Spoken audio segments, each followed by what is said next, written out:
أشهد أن لا إله إلا الله وحده لا شريك له وأشهد أن محمدا عبده ورسوله أما بعد فأعوذ بالله من الشيطان الرجيم بسم الله الرحمن الرحيم الحمد لله رب العالمين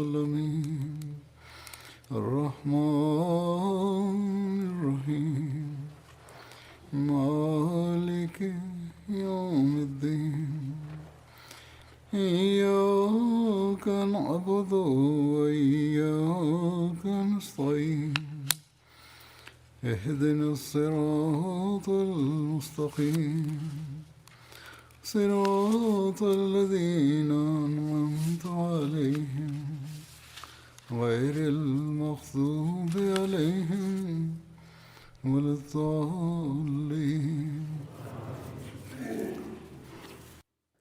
La ilaha illallah, niemand ist anbetungswürdig außer Allah, ist jenes Glaubensbekenntnis, das die Grundlage der Tawhid, der Einheit und Einzigartigkeit Gottes ist.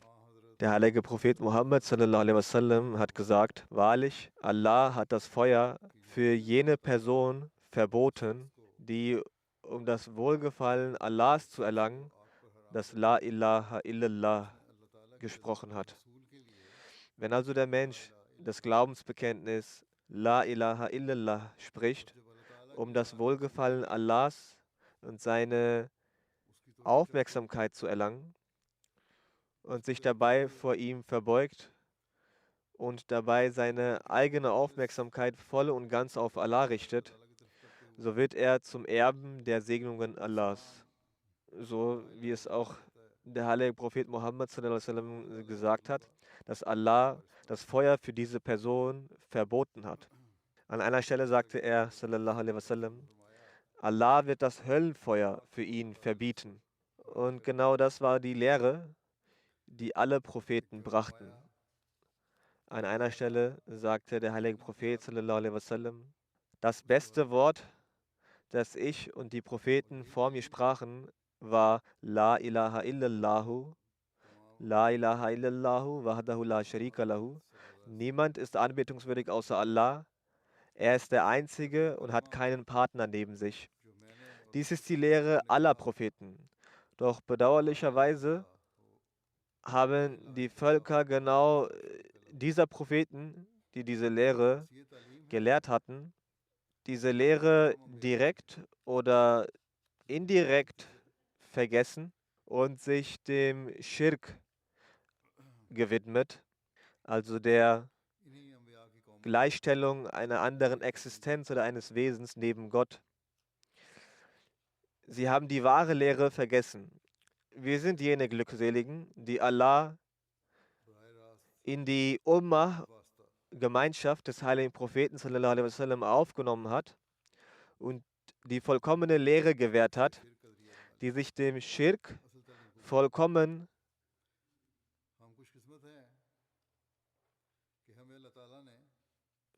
gefeit ist davon. Der heilige Prophet Muhammad sallallahu alaihi wasallam hat die wahren Lehren der Einheit Gottes gelehrt und damit unser Diesseits und Jenseits gewahrt. Wer der wahren Lehren des heiligen Propheten Muhammad sallallahu alaihi wasallam folgt und die Einheit Gottes, die Tawhid Gottes, aufrichtig bezeugt, wird die Segnungen Allahs erhalten und von der Fürbitte des heiligen Propheten Muhammad sallallahu alaihi wasallam profitieren und daran teilhaben. Diesbezüglich heißt es in einer Überlieferung, dass der heilige Prophet Muhammad sallallahu alaihi wasallam sagte, am Tag des jüngsten Gerichts wird, was meine Fürbitte angeht, der glückseligste und glücklichste unter den Menschen derjenige sein, der mit seinem aufrichtigen Herzen, mit seinem reinen Herzen und seiner reinen Seele das La ilaha illallah bezeugt hat. Das heißt, um die Fürbitte des heiligen Propheten sallallahu alaihi wasallam zu erhalten, ist es notwendig, mit einem sauberen, reinen Herz das La ilaha illallah zu bezeugen. Ein solches Zeugnis, in dem nichts an Weltlichem vermengt ist. Und ein solcher Mensch wird Anteil haben an der Fürbitte. Der heilige Prophet sallallahu alaihi wasallam ist der letzte und vollkommene Prophet, dem Allah das Recht der Fürbitte gewährt hat. Es ist gemäß Allahs Gebot notwendig, am heiligen Propheten sallallahu alaihi wasallam zu glauben. Über seinen eigenen Rang sagt der heilige Prophet sallallahu alaihi wasallam: Es gibt keinen Menschen, der mit aufrichtigem Herzen La ilaha illallah Muhammadur Rasulullah bezeugt und Allah ihn nicht vor dem Feuer rettet. An einer Stelle wurde lediglich La ilaha illallah gesagt und an einer anderen Stelle wurde Muhammadur Rasulullah noch hinzugefügt.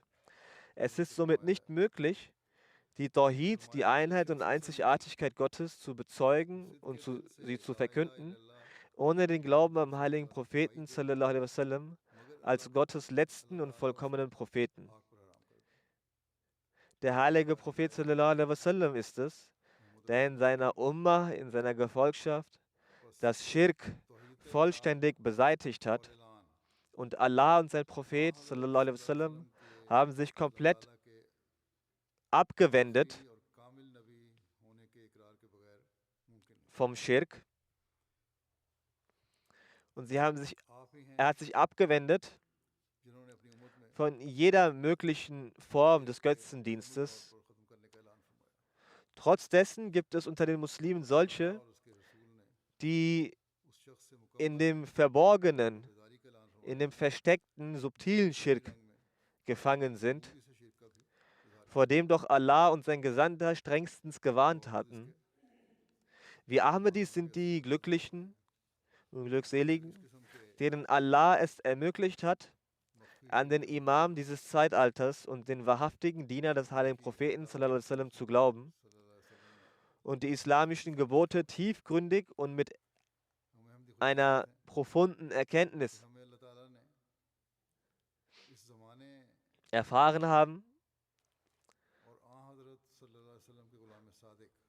wo sie uns über das La ilaha illallah tiefgründig gelehrt haben, haben sie uns auch über den Rang von Muhammadur Rasulullah sallallahu alaihi wasallam aufgeklärt, also die Lehren des verheißenen Messias alaihi salatu wassalam. Ich werde daher einige Auszüge aus den Schriften des verheißenen Messias alaihi salam vortragen, die diese Thematik auf eine wunderschöne Weise beleuchten. Ferner weisen diese uns auch darauf hin, wie wir durch das tiefe Verständnis über diese Thematik uns selbst überprüfen sollen. Der verheißene Messias alaihi salam schreibt: Allah hat die Erläuterung des Verses Al-Yawma akmaltu lakum selbst gegeben. Dabei sind 3 Zeichen bzw. Merkmale notwendig. Er hat diese Merkmale benannt und das erste davon war Asluha sabitun, dessen Wurzel fest ist. Das zweite Merkmal ist Faruha fis samai, dessen Zweige in den Himmel reichen. Das dritte Merkmal ist Tu'ti ukalaha kullahin. Er, also der Baum, bringt seine Frucht hervor zu jeder Zeit. Islam ist der Glaube, der diesen Maßstab erreicht und erfüllt. Wie dem auch sei, der verheißene Messias sallam erklärt das erste Merkmal Asluha sabitun folgendermaßen, also dessen Wurzel fest ist. Er sagt: Die grundsätzlichen Dinge des Glaubens, welches das erste Merkmal ist, sind das Kalima, La ilaha illallah. Das heißt, um das erste Merkmal Asluha sabitun, dessen Wurzel fest ist, zu erlangen bzw. die Wurzel zu verfestigen, ist das La ilaha illallah notwendig. Er a.s. sagte, dies wurde auf solch eine vielfältige Weise im Heiligen Koran erklärt, das La ilaha illallah, dass, wenn ich auch alle Argumente aufschreibe, diese auch in mehreren Teilen und in mehreren Büchern nicht vollständig erfasst werden können. Es müssten Bücher darüber geschrieben werden. Aber ich möchte als Beispiel einige davon aufschreiben. Es heißt in der zweiten Sure, der Sura Al-Baqarah, Inna fi khalqis samawati wal ardi wa ikhtilafil layli wan nahari wal fulki allati tajri fil bahri bima yadfa'u an-nasa wa ma anzala Allahu minas samai min ma'in fa ahya bihil arda ba'da mawtiha wa bassa fiha min kulli dabbatin wa tasrifir riyahi was sahabil musakhkhari bayna as-samai wal ardi la ayatin liqaumin ya'qilun.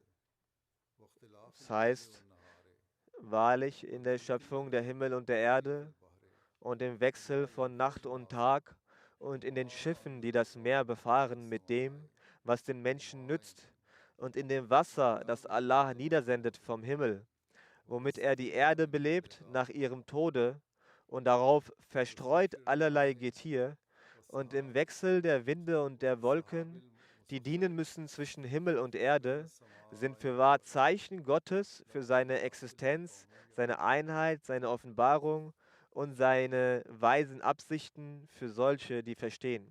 Er a.s.w. sagt weiter, schaut, auf welche Weise Allah das Argument für den grundsätzlichen Glauben durch das Naturgesetz dargelegt hat. Dadurch wurde das La ilaha illallah bewiesen. Es wurde ein Beweis aus der Natur gegeben, aus der eigenen Schöpfung, die im Himmel und auf der Erde zu finden sind, durch dessen Betrachtung das Bild des Verses offenkundig erkannt werden kann.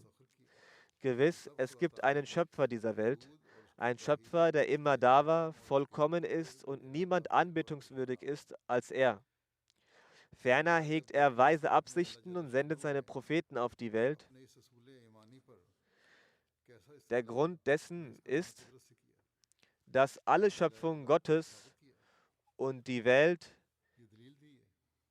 und die Gesetze dieser Welt, die vor unseren Augen ersichtlich sind, zeigen eindeutig, dass diese Welt nicht von selbst entstanden ist, sondern es für diese Welt einen Erschaffer und Schöpfer gibt. Daher sind die Attribute wichtig, dass er Ar-Rahman, gnädig, Ar-Rahim, barmherzig und Qadir, allmächtig ist. Ebenfalls, dass er der eine ist und dass niemand ihm gleichgestellt ist. Ferner, dass er schon immer da war und immer während ist. Auch, dass er weise, bewusste Absichten hegt und umsetzt und alle schönen Eigenschaften in sich vereint. Er sollte auch jener sein, der seine Offenbarung hinabsendet. Kurzum, das La ilaha illallah lässt nicht nur den Gedanken entstehen, dass es einen Gott gibt, der angebetet werden soll, vielmehr wird diese Sache in das Herz verankert und es sollte auch so sein, dass unser Gott der eine Gott ist, der schon immer existiert hat und immer existieren wird. Der Schöpfer aller Schöpfung ist, durch seinen Willen funktioniert die gesamte Welt. Für alle Bedürfnisse sollten wir uns nur zu ihm hinwenden.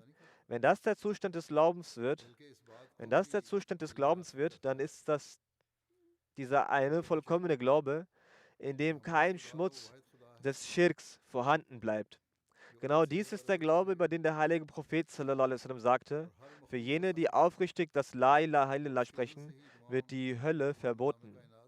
Ferner sagte der verheißene Messias alaihi salatu wasallam über die Frage nach der Bitte und das Erbitten um Hilfe, dass man dabei bedenken sollte, dass das wahre Recht für das Erflehen von Hilfe nur Gott gehört und er das Recht darauf besitzt, beziehungsweise nur an ihm gerichtet sein sollte. Das heißt, wenn man Hilfe benötigt, so ist Allah jener, der das Recht besitzt und den Anspruch darauf hat, dass von ihm Hilfe erfleht wird. Nur Gott ist das vollkommene Wesen, von dem Hilfe erfleht werden sollte. Kein anderer kann das Recht auf diese Weise besitzen. Noch hat jemand anderes die Kraft dazu und genau darauf hat der Koran Wert gelegt. So sagte der Koran, Iyaka na'budu wa iyaka nasta'in. Zuerst wurden die göttlichen Eigenschaften Rab, Rahman, Rahim, Malik, Yawmiddin formuliert. Danach wurde beigebracht, Iyaka na'budu wa iyaka nasta'in. Das heißt, dir allein dienen wir und dich allein flehen wir um Hilfe. Also die Hilfe suchen wir auch nur bei dir. Ohne deine Hilfe können wir es nicht schaffen, dich anzubeten.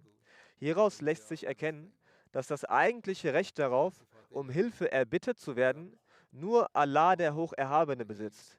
Kein Mensch, Land und Meerestiere, sprich kein Geschöpf am Himmel noch auf der Erde, hat das Recht darauf, um Hilfe angefleht zu werden. Aber ja, auf der zweitrangigen Stufe wurde dieses Recht den Allah nahestehenden und Männern Gottes gegeben. Also mit Allahs Berechtigung wird einem durch die Gebete solcher Menschen, die Gott nahestehen, auch weitergeholfen. Er a.s.w. sagte weiter, wir sollten nicht irgendetwas von uns selbst aus ersinnen. Vielmehr sollten wir im Rahmen des von Allah Gesagtem und der Aussage des Gesandten Allah sallallahu alaihi wasallam bleiben. Das wird eben Sirat Mustaqim, der gerade Weg genannt. Und dieser Punkt kann mit Hilfe von La ilaha illallah Muhammadur Rasulullah bestens nachvollzogen werden. Aus dem ersten Teil erfährt man, dass des Menschen geliebter, anbetungswürdiger und erstrebenswerter nur Allah der Hocherhabene sein sollte. Und der zweite Teil drückt die Wahrheit der Sendung dieser Botschaft durch die Person Muhammad sallallahu alaihi wasallam aus. Dann sagt er alaihi salatu wasallam, seit der Erschaffung des Menschen bis zu seiner endgültigen Vernichtung liegt das göttliche Naturgesetz darin, dass Gott immer für seine Tawhid, also Einheit und Einzigartigkeit seiner Existenz und seines Wesens, eintritt und schirmt. Das Ziel aller Propheten, die von ihm gesandt wurden, bestand darin, die Verehrung des Menschen und anderer Geschöpfe auszuradieren und die Verehrung Gottes in der Welt zu etablieren. Und ihr Dienst zeichnete sich eben nur dadurch aus, den Inhalt des Bekenntnisses La ilaha illallah Muhammadur Rasulullah in der Welt so strahlen zu lassen, wie er im Himmel strahlt. Der Größte unter ihnen ist folglich derjenige, dem es gelang, diese Thematik im hellsten Glanz erstrahlen zu lassen, der zuerst die Schwäche falscher Götter bloßstellte, also er zeigte die Schwäche der erlogenen Gottheiten auf, und ihre Nichtigkeit mit Wissen und Macht bewies. Und nachdem er alles bewiesen hatte, setzte er für immer ein Denkmal für diesen deutlichen Sieg, und zwar in der Gestalt dieses Leitsatzes La ilaha illallah Muhammadur Rasulullah. Er tätigte seine Äußerung La ilaha illallah Muhammadur Rasulullah nicht als bloß unbewiesene Behauptung, vielmehr legte er zuerst die Beweise vor, zeigte die Unwahrheit aller Falschheiten auf und machte dann die Menschen darauf aufmerksam, dass sie endlich einsehen mögen, dass es fürwahr keinen Gott außer diesem Gott gibt, der all ihre Macht gebrochen und all ihre Eitelkeiten zunichte gemacht hat. Als eine Erinnerung an diesen erwiesenen Tatbestand lehrte er also den gesegneten Satz La ilaha illallah Muhammadur Rasulullah. Bei der Eroberung Mekkas sahen tausende Götzendiener die Überlegenheit von La ilaha illallah Muhammadur Rasulullah mit ihren eigenen Augen.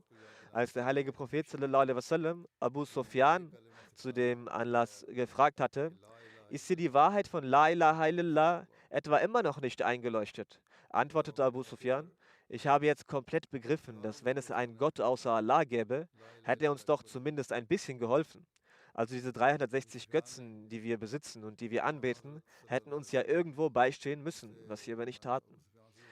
Den Einwand eines Gegners antwortend, sagt der verheißene Messias a.s.w. Und ihre Aussage, die Lehre des heiligen Propheten sallallahu alaihi wasallam, besage, dass durch das Aussprechen von La ilaha illallah Muhammadur Rasulullah die Sünden beseitigt werden. So stimmt dies voll und ganz und genau das ist die Realität.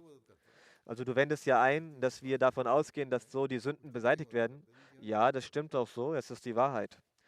Denn wer ausschließlich Gott als den Einzigen ansieht und den, der nichts und niemanden neben sich hat, und daran glaubt, dass genau dieser Mächtige und Einzige Muhammad Mustafa sallallahu alaihi wasallam gesandt hat, so wird er zweifelsfrei Erlösung finden, wenn er bis zum Ende diesem Bekenntnis treu bleibt.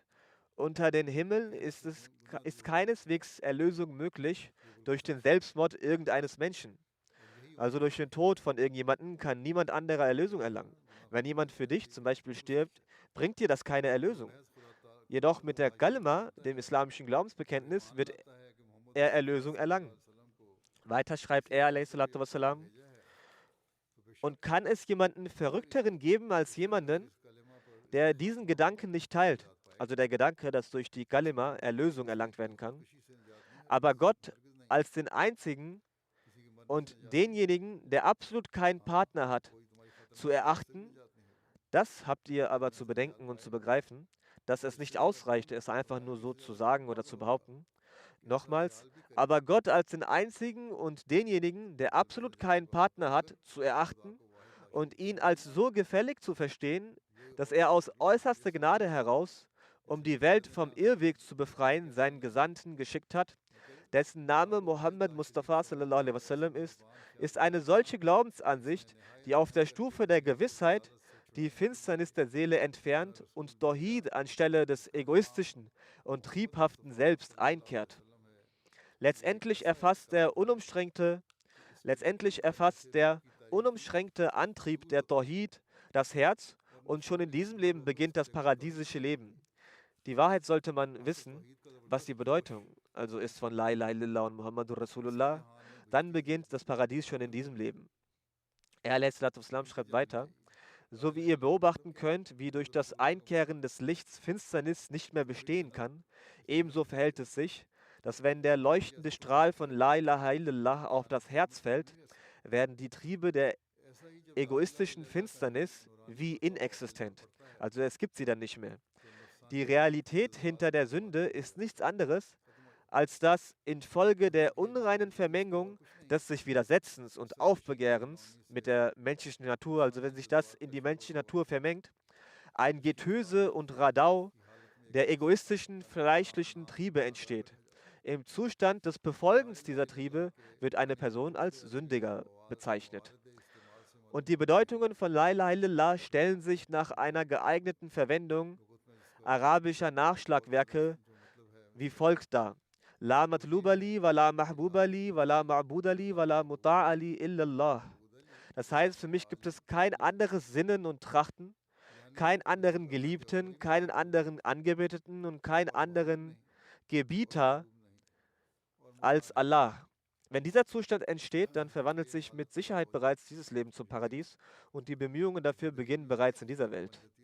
Die Wörter La ilaha illallah erläutern, sagte er a.s. weiter, Tatsache ist, dass Allah, der Hocherhabene, viele Gebote auferlegt hat.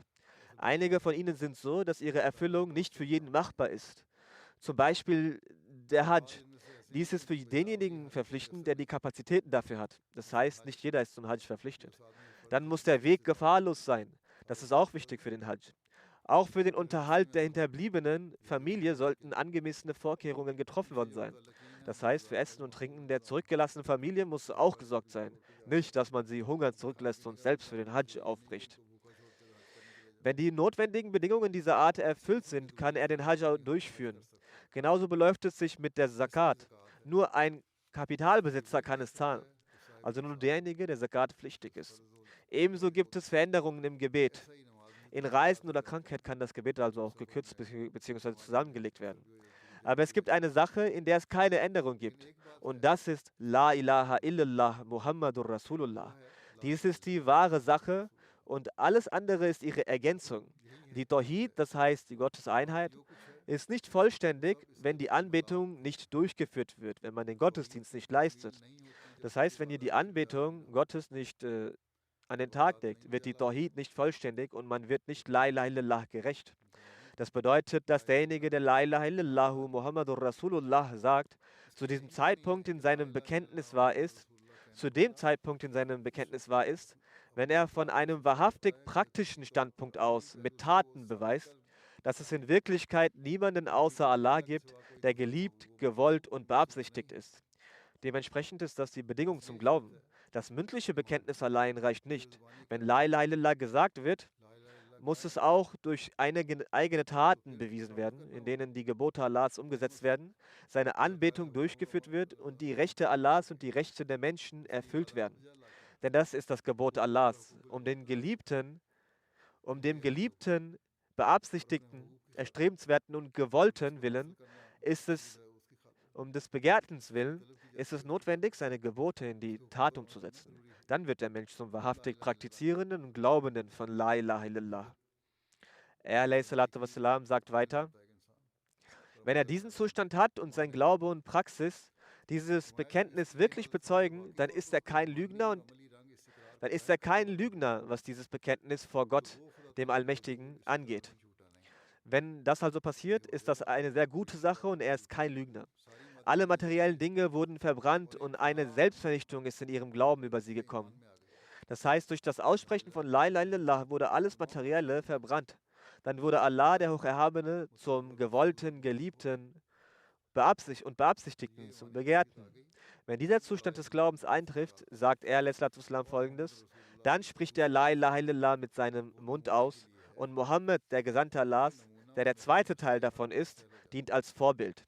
Denn mit einem Vorbild und einem Beispiel wird alles einfacher. Propheten kommen als Vorbilder und der heilige Prophet sallallahu alaihi wasallam war ein Vorbild aller Perfektion, da die Vorbilder aller Propheten in ihm vereint waren. Die wahre Bedeutung von La ilaha illallah hat der heilige Prophet sallallahu alaihi wasallam verstanden. Die korrekte Praxis und Erläuterung der Gebote Allahs hat der heilige Prophet sallallahu alaihi wasallam inne gehabt. Er war eben jenes vollkommene Vorbild, der das La ilaha illallah Vollkommenheit gebracht hat. Uns ratgebend sagt der verheißene Messias al-Islam, das oberflächliche Treuegelöbnis, das oberflächliche Bad kann keinen Nutzen bringen, bringt keinen Nutzen. Es ist schwierig, Teilnehmer einer solchen Bad zu sein. Nur dann wird man ein Teilnehmer und Teilhaber, wenn man seine Existenz aufgibt und mit vollkommener Liebe und Aufrichtigkeit mit dem Menschen zusammenkommt, an dessen Hand man das Treuegelübde geleistet hat. Also ihr sollt mit voller Liebe und Aufrichtigkeit mit ihm zusammen sein, dem ihr das Bad geschworen habt. Dann wird das Bad einen Nutzen bringen. Er sagt weiter, die Heuchler blieben schließlich ungläubig, weil sie keine wahre Beziehung zum heiligen Propheten sallallahu alaihi wasallam pflegten. Oberflächlich hatten sie auch das Bad geleistet. Sie entwickelten keine wahre Liebe und Aufrichtigkeit, also brachte ihnen das oberflächliche La ilaha illallah keinen Nutzen. Daher ist es sehr wichtig, diese Beziehungen zu dem man das Bad geschworen hat, zu verstärken. Wenn er, also der Suchende, diese Beziehungen nicht stärkt und sich nicht bemüht, dann sind seine Beschwerden und Bedauern nutzlos. Die Beziehung der Liebe und Aufrichtigkeit sollte fortschreiten. Seid so weit wie möglich in Sachen Methoden und Glauben von derselben Farbe und Färbung und Prägung wie diese Person, also der Geliebte, dem man das Bad geschworen hat. Das Ego verspricht einem ein langes Leben. Der Mensch denkt stets, dass er noch ein langes Leben hat. Ich bin noch jung und habe viel vor mir. Das ist ein Trugschluss. Dem Lebensalter kann nicht getraut werden. Man sollte sich zügig zur Rechtschaffenheit und Anbetung neigen und von morgens bis abends über sich reflektieren. Also, was mache ich gerade überhaupt? Inwieweit habe ich La ilaha illallah in die Tat umgesetzt? Dazu hat er, wassalam, uns Rat gegeben. An einer weiteren Stelle erläutert der verheißene Messias, wie La ilaha illallah zu verstehen ist und wie man dem gerecht werden kann. Ich meine keineswegs, dass Muslime faul werden sollen. Das heißt, dass man das Glaubensbekenntnis zwar ausspricht, aber dann nicht faul wird. Der Islam macht niemanden faul und träge. Sie sollen auch mit ihren Geschäften und Berufen beschäftigt sein. Aber heißt es auf keinen Fall gut, dass sie keine Zeit für Gott frei haben. Also, sie sagen zwar La ilaha illallah, aber für die Rechte Allahs finden sie keine Zeit und sind allein mit der Welt beschäftigt. Ja, arbeiten sie zu Geschäftszeiten, wobei sie dabei die Angst und Furcht vor Allah, dem Hocherhabenen, auch zu dieser Zeit vor Augen halten, damit ihre Geschäfte auch die Farbe seiner Anbetung annehmen. Verpassen sie nicht die Gebete zur Zeit des Gebets. Bei jeder Angelegenheit sollte dem Glauben Vorzug gewährt werden. Es ist wichtig, der Religion Vorrang zu gewähren. Wir legen auch das Versprechen ab, dass wir die Religion der Welt vorziehen werden. Der verheißene Messias al-Islam sagte, nicht nur die Welt sollte das Lebensziel sein, das eigentliche Ziel soll die Religion sein. Dann wird auch die weltliche Arbeit religiöser Natur sein. Schauen Sie sich die Gefährten an. Sie haben Gott selbst in den schwierigsten Zeiten nicht verlassen. Die Zeit des Kampfes und des Schwertes ist so gefährlich, dass der bloße Gedanke daran eine Person in Panik versetzt. Es ist eine Zeit des Eifers und des Zorns. Selbst in einer solchen Situation haben sie Gott nicht vernachlässigt, das Gebet nicht versäumt und Bittgebete gesprochen. Nun ist es bedauerlich, dass die Menschen in jeder Hinsicht betonen, große Reden halten, über La ilaha illallah sprechen, Kundgebungen veranstalten, dass die Muslime vorankommen sollen, aber sie selbst vernachlässigen Gott. Nicht einmal versehentlich denken sie an Gott. Was kann man dann in einer solchen Situation erwarten, dass ihre Bemühungen fruchtbar sein werden, wobei sie alle an die Welt gerichtet sind? Sie bemühen sich um die Welt, aber tun das im Namen von Muslimen oder im Namen der Religion Allahs. Der verheißene Messias a.s. sagte, solange das La ilaha illallah nicht das Herz und die Leber durchflutet und das Licht und die Herrschaft des Islam nicht auf jedem einzelnen Partikel des Körpers herrscht, kann es keinen Fortschritt geben. Wenn man vorankommen will, muss man die Bedeutung von La ilaha illallah verstehen. Man muss Allah zum absoluten Lebensziel machen und nicht die Welt. Dann erklärt der verheißene Messias a.s. die Wahrheit über die Kalima, also das islamische Glaubensbekenntnis und ihre Bedeutung und wie wir es verstehen und danach handeln sollten, folgendermaßen. Ich habe viele Male klargestellt, dass ihr nicht glücklich sein sollt, nur weil wir Muslime genannt werden und an La ilaha illallah glauben. Diejenigen, die den Koran rezitieren, wissen sehr gut, dass Allah niemals mit bloßen Worten zufrieden ist. Noch kann durch bloße Worte eine Tugend in einer Person geschaffen werden, solange nicht die praktische Umsetzung korrekt ist. Lippenbekenntnisse haben keinen Wert. Die Praxis ist der Kern. Solange sich ihr Zustand nicht verbessert, kann nichts erreicht werden. Es kam eine Zeit über die Juden, in der bloße Worte posaunt wurden und sie gaben sich nur mit bloßen Lippenbekenntnissen zufrieden. Sie brachten viel über ihre Lippen heraus, aber ihr Herz war voll von vielerlei schmutzigen Gedanken und giftigen Geistesgut. Dies war der Grund, warum Allah dieser Nation verschiedene Strafen auferlegte und sie in verschiedene Schwierigkeiten brachte und sie erniedrigte und sie sogar in Schweine und Affen verwandelte. Der verheißene Messias a.s. sagte, nun sollte man überlegen,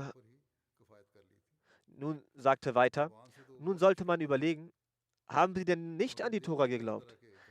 Sie glauben gewiss an die Tora und glaubten auch an die Propheten, aber Allah gefiel nicht, dass ihren Glauben mit leeren Lippenbekenntnissen verlauteten, aber ihre Herzen nicht mit ihren Lippen übereinstimmten und ihren Worten.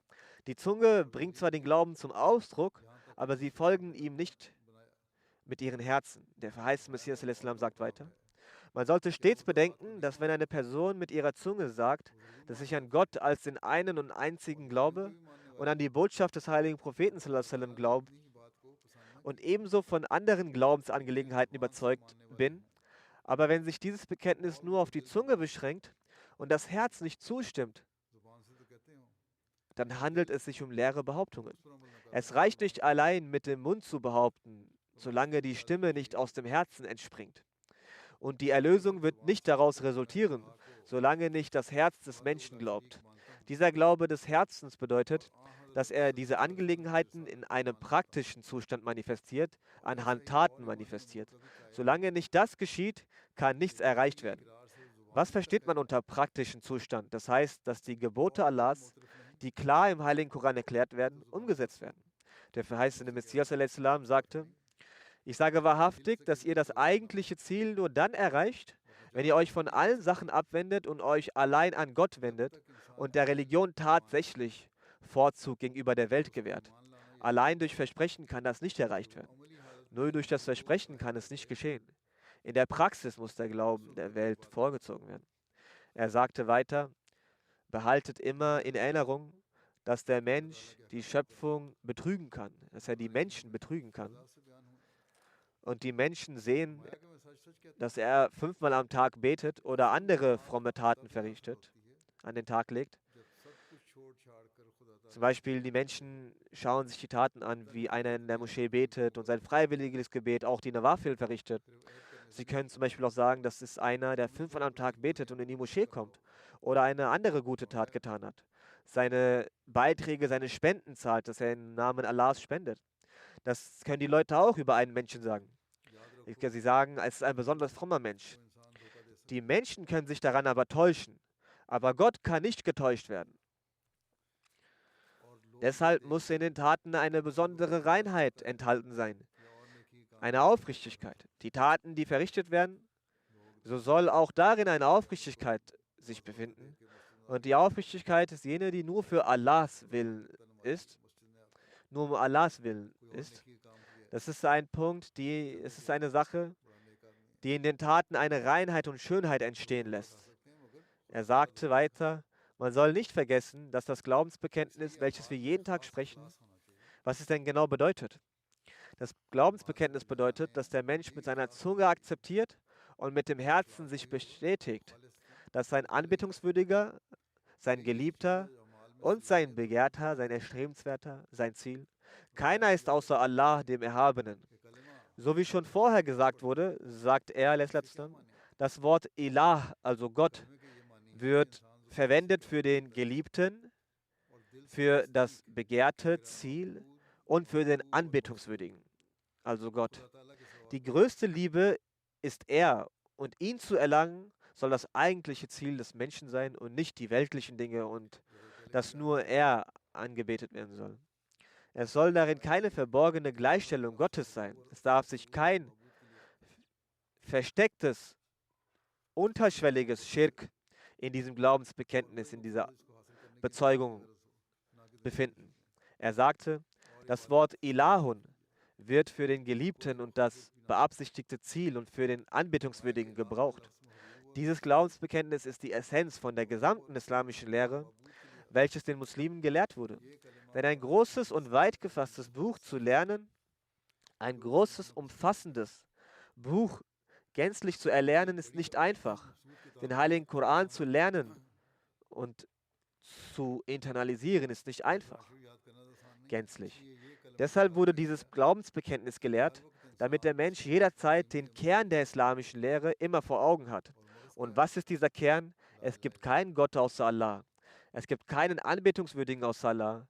Er ist mein begehrtes Ziel und meine gewollte Absicht und mein Geliebter. Und wenn dieser Fakt nicht im Menschen entsteht, so ist es wahr, dass der Mensch keine Erlösung findet. Daher hat der heilige Prophet sallallahu alaihi wasallam gesagt, wer da sagt, es gibt keinen Gott außer Allah, so wird er in das Paradies eintreten. Wer aus einer Wahrheit heraus an das La ilaha illallah geglaubt hat, so ist dieser in das Paradies eingetreten. Die Menschen können sich täuschen. So sagt er darüber erläuternd, sagt der verheißene Messias Islam dies erläutern. Wenn sie es glauben, das ist wie ein Papagei, die Worte zu wiederholen, genügt. Der Mensch in das Paradies dadurch eintritt. Wenn es nur eine solche Wahrheit ist, wenn wirklich diese Wahrheit darin wäre, dann würden alle Taten kein Ziel haben und unnütz sein. Wenn ihr nur durch das Sprechen von La ilaha illallah in das Paradies eintretet, dann hören alle Taten auf. Solch große Taten, die im Heiligen Koran erwähnt sind, welche Wichtigkeit hätten diese dann noch gehabt? Und auch die Scharia, Gott bewahre, wäre dann unnütz. Nein, vielmehr ist es so, die Wahrheit dahinter ist, dass jenes Verständnis, das darin liegt, in La ilaha illallah, so ist es wichtig, dass es in der Tat und anhand Taten und Handlungen in das Herz des Menschen eintritt, das Verständnis. Wenn diese Sache entsteht, dann tritt solch eine Person in Wahrheit in das Paradies ein. Wenn der Mensch die Wahrheit hinter La ilaha illallah versteht, erst dann kann er in das Paradies eintreten.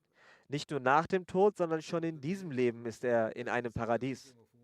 In einer anderen Sitzung sagte er, wassalam, der verheißene Messias Islam, beziehungsweise eine andere Zeitung hat es in dieser Form veröffentlicht. Der verheißene Messias Islam sagte, Gott hat keine Verbindung und keinen Bezug zu Worten. Er hat eine Bindung zu den Herzen. Das bedeutet, dass die Menschen, welche in Wahrheit das Verständnis von diesem Glaubensbekenntnis in ihr Herz einkehren lassen und die Erhabenheit Allahs sich in ihrem Herzen festsetzt, so treten diese in das Paradies ein. Wenn eine Person auf wahre Art und Weise ein Glaubensbekenntnis übernimmt und annimmt, dann hat er keinen Geliebten mehr außer Allah. Er hat keinen anbetungswürdigen Gott außer Allah. Es kann keine solche Person sein, die heimlich angebetet wird, außer Gott kann er kein beabsichtigtes, erstrebenswertes Ziel beherbergen. Es verbleibt keine solche Sache, wonach er noch strebt danach. Er strebt nur nach der Zufriedenheit Allahs. Jener Rang, welcher der Rang von Abdal und Qutub und Ras ist, also verschiedene Ränge des Sufitums, der des spirituellen Weges ist eben dieser, dass an das Glaubensbekenntnis geglaubt wird und mit wahren Herzen daran geglaubt und danach gehandelt wird. So hat er dann darin weiter diesbezüglich gesagt, es ist ein Fakt und lässt sich schnell begreifen, dass wenn außer Allah der Mensch keinen anbetungswürdigen Gott und beabsichtigtes Ziel hat, so kann ihn dann kein Schmerz oder Leid stören und beeinträchtigen. Wenn der Mensch versteht, dass sein Leiden auch um den Willen Allahs ist, so kann uns dann keine Sache mehr verletzen und stören. Er weiß dann, dass Allah seinem Freund zu Hilfe eilt. Und in einigen Situationen gibt er ihm auch die Ruhe des Herzens. Eigentlich sogar sehr oft. Der verheißene Messias sagt, das ist jener Rang, der den Abdal und den Qutub gewährt wird. Also die Menschen, die bestimmte Ränge erreichen auf ihrem spirituellen Pfad zu Gott. Wenn das Ziel das Wesen Allahs ist und die Erlangung des Wesens, es kann dann keine Sache auf der Welt geben und es keine Sachen der Welt sind, so hat der Mensch dann keine Sorgen mehr um die Welt. Die Gefährten haben diese Sachen verstanden, diesen Fakt. Es ist nicht nur, dass nur Qutb und Abdal, also Leute, die bestimmte Ränge erreichen, dass nur so besondere Menschen es sind und dass nur sie dieses Ziel erreichen können. Die meisten Sahaba, die Gefährten des heiligen Propheten, haben diesen Rang erlangt von La ilaha illallah. Sie haben diese Wahrheit verstanden und deshalb hat Allah die Gefährten zu einem Vorbild für uns gemacht. Dann sagte er, fragt euch nicht, wann ihr denn die Götzen anbetet. Fragt euch nicht oder erhebt nicht die Frage, wo wir denn nun Götzen anbeten. Sagt nicht, dass wir ja keine Götzen anbeten und dass das ja für uns ausreicht. Auch wir beten Allah an und das zu sagen soll reichen. Er sagte, denkt daran, das ist das Mindestmaß, dass ein Mensch keine Götzen anbetet. Hinduisten, die die Wahrheiten nicht kennen, die diese Wahrheiten nicht kennen, verlassen jetzt doch auch die Götzenanbetung. Sie sind nicht mal wirklich gewahr von der Wahrheit, der Tawhid, trotzdem geben sie die Götzenanbetung auf langsam. Der Sinngehalt des Begriffs Ma'bud, also der Angebetete, beschränkt sich nicht nur darauf, dass der Mensch keine Götzenanbetung in Form von Statuen betreibt, die er anbetet. Mit Ma'bud ist also nicht nur gemeint, dass der Mensch Statuen oder Menschen anbetet. Es gibt auch weitere Götzen. Es gibt nicht nur diese sichtbaren physischen Götzen. Genau das sagt Allah im Heiligen Koran, dass die Begierde des Egos und die Triebhaftigkeit auch Götzen sind. Also die Leidenschaften des Selbst und die Triebhaftigkeit können auch zu Götzen werden, wenn sie Allah gegenübergestellt werden, wenn sie einen von La ilaha illallah distanzieren. Er a.s.w. sagt weiter, derjenige, der sein Ich und seine Triebe vergöttert oder seinem Verlangen und den Begierden gehorcht und für sie stirbt, so ist auch er ein Götzenanbeter und Polytheist. Er a.s.w. erklärt weiter, dieses La in La ilaha illallah negiert nicht nur eine bestimmte Klasse, sondern alle Arten und Kategorien von Götzen. Das heißt, dass La ilaha illallah nicht nur sichtbare Götzen meint, es lehnt nicht nur materielle Dinge ab, sondern irgendeine Sache, die man Allah gleichstellt und verkündet, dass der Mensch nicht wirklich an Allah glaubt. Der verheißene Messias hat erklärt, dass es alle Arten von Götzen ablehnt. Das sollte man also unter La ilaha illallah verstehen. Er sagt weiter, seien es nun aus dem Selbst und Ich hervorkommende oder von der Welt aus hervortretende Götzen, also inhärente und materielle oder äußerliche und weltliche. Ob es nun im Herzen versteckte Götzen sind oder sichtbare äußerliche. Wenn jemand beispielsweise nur auf weltliche Mittel vertraut, dann ist es auch eine Form von Götzen. Eine solche Götzenanbetung ist wie Tuberkulose, wie ein Erkrankter an Tuberkulose, die einen im Inneren allmählich und unbemerkt zerstört. Grobe Götzen werden sofort erkannt und es ist einfach, sich von diesen loszulösen. Und ich sehe, dass Hunderttausende, Tausende Menschen sich davon bereits befreiten und befreien. Dieses Land, das von Hinduisten gefüllt war, stammen etwa nicht alle Muslime von ihnen, also diese Muslime hier in Indien waren ja auch ehemals Götzendiener. Haben sie die Götzenanbetung nicht verlassen? Haben sie die Götzenanbetung verlassen oder nicht? Auch unter den Hinduisten entstehen solche Gruppierungen, wie auch bereits erwähnt, die jetzt keine Götzenanbetung mehr betreiben. Aber Götzenanbetung hört hier nicht auf. Es ist wahr, dass sie zwar mit der groben Götzenanbetung aufgehört haben, aber der Mensch trägt tausende Götzen mit sich. In seinem Ärmel befinden sie sich. Auch diejenigen, die als Philosophen und Logiker bezeichnet werden, können diese nicht aus dem Inneren entfernen. Also diese, die als Philosophen und Logiker angenommen werden, die groß rumphilosophieren und großartige Argumente anführen.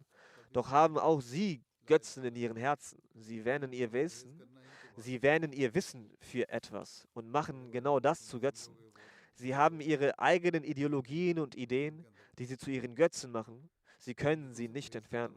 Er a.s.w. sagt weiter, die Wahrheit ist, dass ohne Allahs Huld dieses Ungeziefer nicht aus dem Inneren heraustreten kann. Das sind sehr subtile Insekten und sie lösen den größten Defekt und Schaden aus. Diejenigen Leute, die sich von egoistischen und sinnlichen Leidenschaften mitreißen lassend, aus den Rechten und Schranken Allahs austreten und so dann auch die Rechte der Schöpfung tilgen. Jene sind nicht solche, die nicht gebildet seien, sondern man wird unter ihnen tausende Gelehrte und Intellektuelle auch finden. Und viele werden darunter aber sein, die als islamische Rechtsgelehrte und Sophisten, Sufis bezeichnet werden. Doch trotz all dem werden sie sich auch als in diesen Dingen, also unsichtbaren, subtilen Götzen, verwickelt herausstellen. Wenn man die Rechte der Schöpfung nicht erfüllt, auch dann vergisst man den Inhalt von La ilaha illallah. Sich von diesen Götzen fernzuhalten, gerade das ist Tapferkeit. Man denkt, dass sehr große Persönlichkeiten sehr fromme Menschen seien. Aber nein, sie haben auch Götzen in sich. Sich vor diesen Götzen zu schützen, ist Tapferkeit. Vollständig die Rechte Allahs einhalten und vollständig die Rechte der Schöpfung einhalten, dann versteht man die wahre Bedeutung von La ilaha illallah. Und der Herr sagt weiter, und das ist gerade Tapferkeit und sie zu erkennen bedeutet Weisheit und ausgezeichnetes Wissen. Er sagt weiter, es sind diese Götzen, wegen denen untereinander Heuchelei entsteht und sich tausende Blutbäder ergeben. Ein Bruder unterschlägt das Recht des anderen und so folgen tausende und abertausende Übel nach. Jeden Tag und jeden Moment geschehen sie. Und auf die weltlichen Mittel wurde dermaßen großes Vertrauen gesetzt, dass Allah, der Allmächtige, bloß zu einem defekten Teil erklärt wurde, zu einem unbrauchbaren Teil erklärt wurde. Er sagt, es sind sehr wenige, die das wahre Verständnis von Tawhid begriffen haben. Wenn sie darauf hingewiesen werden, so sagen sie sofort, sind wir etwa keine Muslime? Untersprechen wir etwa nicht des Glaubens? Und sprechen wir etwa nicht das Glaubensbekenntnis? Doch bedauerlicherweise haben sie angenommen, dass es genügt, mündlich das Glaubensbekenntnis zu äußern. Ich sage fest überzeugt, dass wenn der Mensch Kunde erhält über die Wahrheit des Glaubenserkenntnis und wenn er sich, die Taten betreffend, ihm gegenüber verpflichtet mit seinen Taten, so kann er sehr großen Fortschritt erlangen und kann Zeuge der außergewöhnlichsten Kräfte Allahs, des Allmächtigen, werden. Versteht diesen Punkt, dass ich, der in dieser Position steht, nicht als ein gewöhnlicher Prediger stehe und nicht um ein Märchen zu erzählen, sondern ich stehe hier, um Bezeugung der Wahrheit zu leisten. Ich muss die Botschaft überbringen, die Allah, der Hocherhabene, mir gegeben hat. Es kümmert mich nicht, ob jemand sie hört oder nicht hört, oder sie akzeptiert oder nicht akzeptiert. Dies werdet ihr selbst beantworten müssen. Ich muss meine Pflicht erfüllen. Ich weiß, dass viele Menschen in meiner Gemeinde sind und sie bekennen auch die Einheit Gottes, doch mit Bedauern sage ich, dass sie nicht glauben. Jene Person, die das Recht ihres Bruders unterschlägt oder Verrat übt oder andere Arten des Übels hinter sich lässt, über den glaube ich nicht, dass er an die Einheit Gottes glaubt, weil dies ist eine solche Segnung, dass im Menschen bei Aneignung dieser sofort ein wundersamer Wandel entsteht. Bei jemandem, der an die Einheit Gottes glaubt, sollte ein Wandel entstehen. In ihm bleiben die Götzen des Hasses, der Bosheit, der Eifersucht, der Heuchelei und Ähnlichem nicht. Und er bekommt eine Nähe zu Allah. Dieser Wandel kommt dann und dann bekommt er ein wahrer Gläubiger der Einheit Gottes. Diese Reform erfolgt erst dann, wenn diese inneren Götzen der Arroganz, Selbstgefälligkeit, Heuchelei, Bosheit, Feindschaft, Eifersucht, Geiz, Verlogenheit, Vertrauensbruch und weitere beseitigt werden. Solange diese Götzen in sich hat, kann ein Mensch in seiner Aussage, niemand ist anbetungswürdig außer Allah, nicht als wahrhaftig gelten. So sollte diesen Ramadan jeder einzelne von uns versuchen, uns auch von diesen Götzen zu läutern, sodass wir die wahre Bedeutung von La ilaha illallah begreifen können und daran glauben. Er schrieb, es ist eine sichere Sache, dass lediglich das Aussprechen der Worte, ich glaube an Gott als den einzigen und ohne Partner, keinen Vorteil bringen kann. In einem Augenblick spricht man diese Worte aus und wenn im nächsten eine Angelegenheit gegen sein Gefallen geht, macht man sich die Wut und den Zorn zum Gott. Ich sage immer wieder, dass man diese Tatsache im Sinn behalten sollte, dass solange diese verborgenen Götzen existieren, man keinesfalls erwarten kann, dass man den Rang erreichen wird, den ein wahrer Monotheist erhält. So wie der Fall, dass solange Ratten in der Erde leben, man nicht erwarten kann, dass man vor der Pest sicher ist. Ebenso schwebt, solange diese Ratten leben, das heißt die Ratten der Untugend, der Glauben in Gefahr. Was immer ich sage, hört es mit großer Aufmerksamkeit an und unternehmt Schritte, um Folge zu leisten. Er al-Islam schrieb weiter, bezüglich des Glaubensbekenntnisses ist die Essenz der Ansprache, dass nur Allah der Erhabene euer Anbetungswürdiger und Geliebter und euer Ziel sein sollte. Und dies werdet ihr dann erreichen, wenn ihr von sämtlichen inneren Untugenden geläutert seid und die Götzen, die in euren Herzen sind, beseitigt. Möge Allah der Erhabene uns dazu befähigen, dass wir in den verbleibenden Tagen des Ramadans mit besonderer Bemühung und Gebeten unsere sämtlichen inneren Untugenden beseitigen, unsere inhärenten Krankheiten beseitigen, uns vor jeder Art von verborgener Beistellung Gottes, Schirk, schützen und sämtliche Götzen entfernen. Möge allein Allah zu unserem Anbetungswürdigen und Geliebten und zu unserem Ziel werden. Mögen wir das Glaubensbekenntnis des La ilaha illallah verstehen und mögen wir, wenn wir uns zum heiligen Propheten sallallahu alaihi wasallam bekennen, für das Verbringen unseres praktischen Lebens das wunderschöne Beispiel vor Augen haben, welches der heilige Prophet sallallahu alaihi wasallam uns vorlebte. Und all diese Sachen können nicht ohne den Segen Allahs, ohne die Huld Allahs, des Erhabenen, erfolgen. Und um die Huld Allahs, des Erhabenen, aufzunehmen, werden wir ein praktisches und spirituelles Bestreben durchleben müssen. In den letzten 10 Tagen des Ramadans sprechen wir über Laylatul Qadr, Nacht des Schicksals. In Wahrheit erlangt man Laylatul Qadr dann, wenn man bereit ist, sein Alles, jedes sein Wort und jede seine Handlung nach dem Befehl Allahs des Erhabenen zu richten und es befolgt und dieses dann permanent zum Teil seines Lebens macht. Und eben dies ist das wahre Zeichen der Erlangung des Laylatul Qadr, der Nacht des Schicksals. Die flüchtigen Zeichen, dass jemand ein Licht sah, etwas anderes sah oder etwas Bestimmtes spürte, dass es regnete zum Beispiel oder dass man etwas roch, einen Duft vernahm, all diese sind flüchtige, oberflächliche Zeichen. Das wahre Zeichen ist die Reform, die in unseren Herzen entstand. Einige Gemeinden haben spezielle Programme für Gebete geplant in Anbetracht meiner Aussage, dass wenn wir 3 Tage lang in einem reinen Zustand beten, in einem aufrichtigen Zustand beten, sich ein besonderer Segen Allahs, eine besondere Huld offenbaren kann.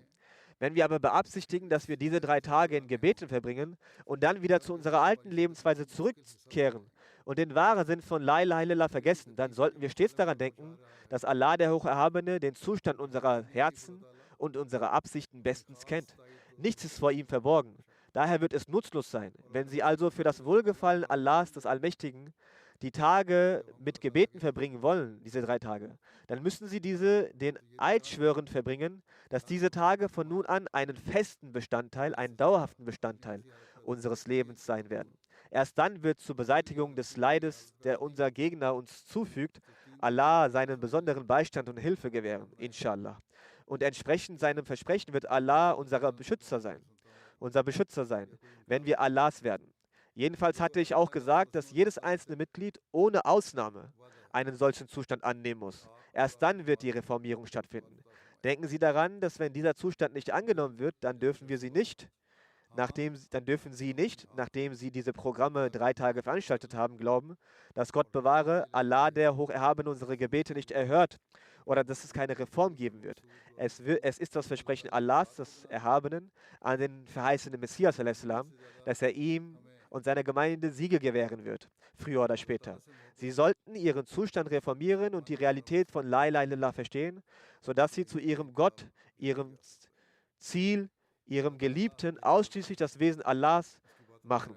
Wir sollten Allah, den Allmächtigen, mehr als diese Welt lieben und seine Erlangung sollte unser Ziel sein. Dann kann diese Veränderung auch schneller eintreten. Allah ist selbstgenügend, er hat aber auch Bedingungen. Folglich müssen wir ein Versprechen der bleibenden Reformation in unseren eigenen Zuständen ablegen. Es sind die Worte des heiligen Propheten, dass die letzten 10 Tage des Ramadan die Tage der Rettung vor der Hölle sind.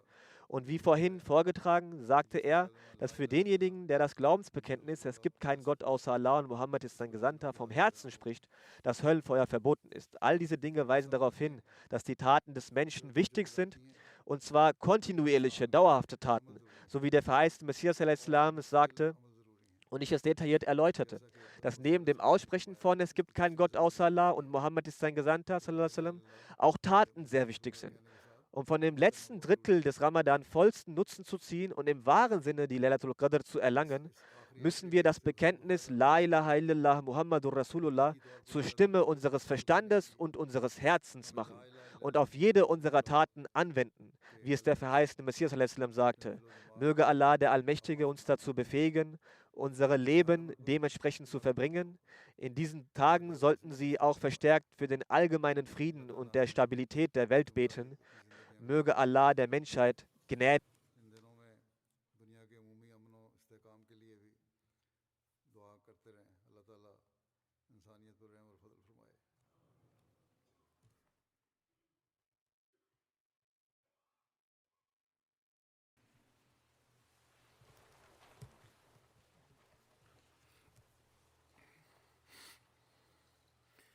الحمد لله الحمد لله نحمده ونستعينه ونستغفره ونؤمن به ونتوكل عليه ونعوذ بالله من شرور أنفسنا ومن سيئات أعمالنا من يهده الله فلا مضل له ومن يضلل فلا هادي له ونشهد أن لا إله إلا الله ونشهد أن محمدا عبده ورسوله عباد الله رحمكم الله إن الله يأمر بالعدل والإحسان وإيتاء ذي القربى وينهى عن الفحشاء والمنكر والبغي يعظكم لعلكم تذكرون اذكروا الله يذكركم وادعوه يستجب لكم ولذكر الله أكبر